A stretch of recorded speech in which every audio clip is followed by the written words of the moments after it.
demolition team set off when you see the old demolitions of these old buildings? It looks like one of those scenes of an old building being purposely dynamited and blown up. Anybody who's ever watched a building being demolished on purpose knows that if you're going to do this, you have to get at the under-infrastructure of a building and bring it down. The way the structure is collapsing, this was the result of something that was planned. It's not accidental that the first tower just happened to collapse and then the second tower just happened to collapse in exactly the same way. How they accomplished this, we don't know. The building collapsed to dust. You don't find a desk. You don't find a chair. You don't find a telephone, a computer. The biggest piece of a telephone I found was half of the keypad, and it was about this big. What happened to the concrete? The concrete was pulverized from river to river. There was dust, powder, 2-3 inches thick. The concrete was just pulverized. Reminiscent of those pictures we've all seen too much on television before, when a building was deliberately destroyed by well-placed dynamite to knock it down. If they had detonated, they were planned to take down a building. Boom, boom, boom, boom, boom. I heard a second explosion. There was a heavy-duty explosion. Then there was some secondary explosions and then subsequent collapses. An explosion blew and it knocked everybody over. To me, it sounded like an explosion. It sounded like gunfire. Bang, bang, bang, bang, bang. And then all of a sudden, 3 big explosions. We heard a big explosion coming down. And then the entire top of the building just blew up. We saw some kind of explosion. By the force of the explosions. Big explosion. Blew us back into the 8th floor. Then we get to the lobby. This is a big explosion. The lobby looked as though a bomb had exploded there. A huge explosion now raining debris. It's been a huge explosion. Huge explosion that we all heard and felt. We just witnessed some kind of follow-up explosion. We heard a very loud blast explosion. A secondary explosion at Tower 1 camp. That is another bomb going off. He thinks that there were actually devices that were planted in the building. Planted in the building.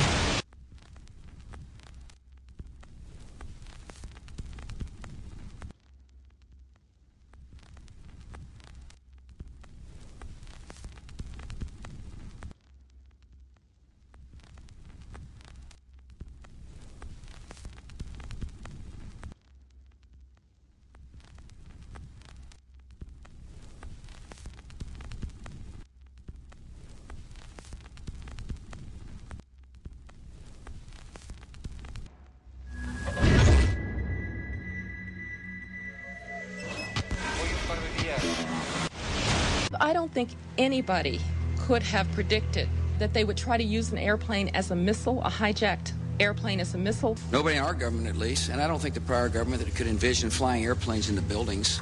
No specific threat involving really domestic operation or involving what happened, obviously, the city's airliner and so forth. There were no warning signs that I'm aware of. USA Today reports that in the 2 years before the attacks on September the 11th, NORAD conducted exercises using hijacked airliners as weapons.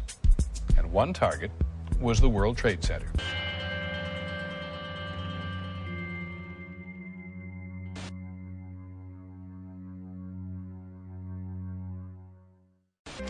In confidential documents from the Philippines obtained by CNN, the plan was clear. He will board any American commercial aircraft, control its cockpit, and dive it at the CIA headquarters. Other buildings targeted the Pentagon and the World Trade Center. Security in counterterrorism was blinking red, in the words of George Tenet, that the warnings of an imminent attack were so severe that something dramatic should have been done. It was unparalleled. Instead, our president went on a month-long vacation.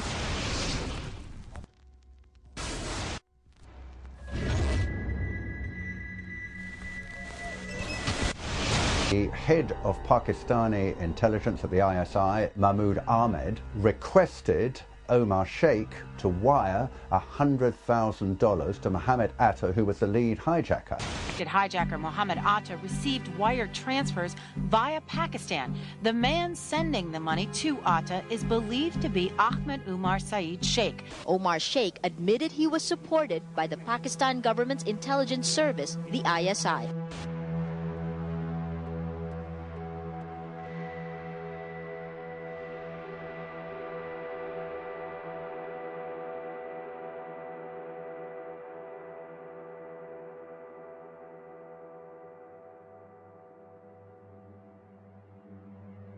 although we are told that 4 or 5 of the alleged hijackers were on each of the flights. If so, their names should have been on the flight manifests. But the flight manifests that have been released contain neither the names of the alleged hijackers nor any Arab names whatsoever. We know that the men who were supposedly the hijackers had their houses, cars, credit cards paid for by the U.S. government.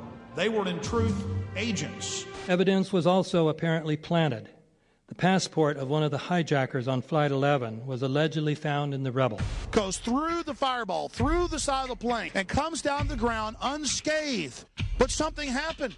For 6 months, they reported they had this passport. Boy, we've got it. We've got the proof. And then the guy stood up and was alive. Several of these 19 men are still alive.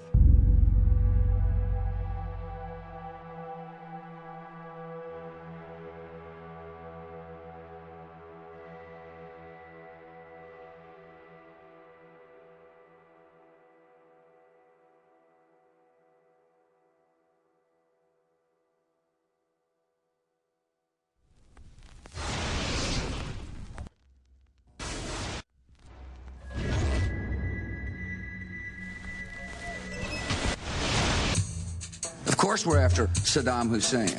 Bin Laden. He's January 2001, the Bush administration orders the FBI and intelligence agencies to back off investigations involving the bin Laden family, including 2 of Osama bin Laden's relatives, who were living, guess where, in Falls Church, Virginia, right next to CIA headquarters. When he was already America's most wanted criminal, he reportedly spent 2 weeks in the American hospital in Dubai, was treated by an American doctor, and visited by the local CIA agent. We have not seen one piece of evidence that links Osama bin Laden directly to the planning stages of September 11th. This failure to provide proof was later said to be unnecessary because bin Laden, in a video allegedly found in Afghanistan, admitted responsibility for the attacks. This confession is now widely cited as proof. But the man in this video has darker skin, fuller cheeks, and a broader nose than the Osama bin Laden of all other videos. We again seem to have planted evidence. In 1976, Osama's older brother Salim bin Laden hired a man in Texas by the name of Jim Bath to handle all the investments in the United States for the bin Laden family. Jim Bath also happens to be a personal, almost lifelong friend and former Air National Guard pilot with George W. Bush. The connections between the Bushes and the bin Ladens become much more clear when George Herbert Walker Bush made trips to Saudi Arabia in 1998 and 2000 to meet with the bin Laden family on behalf of a company called the Carlyle Group.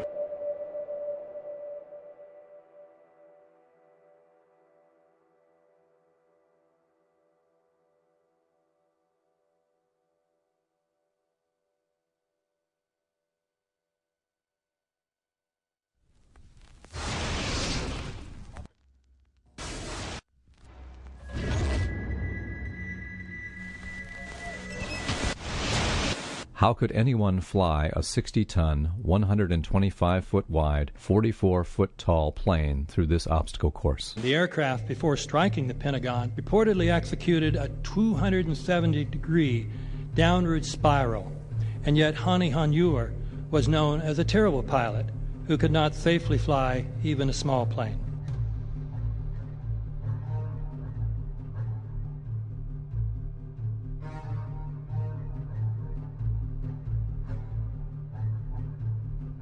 No seats, no luggage, no bodies.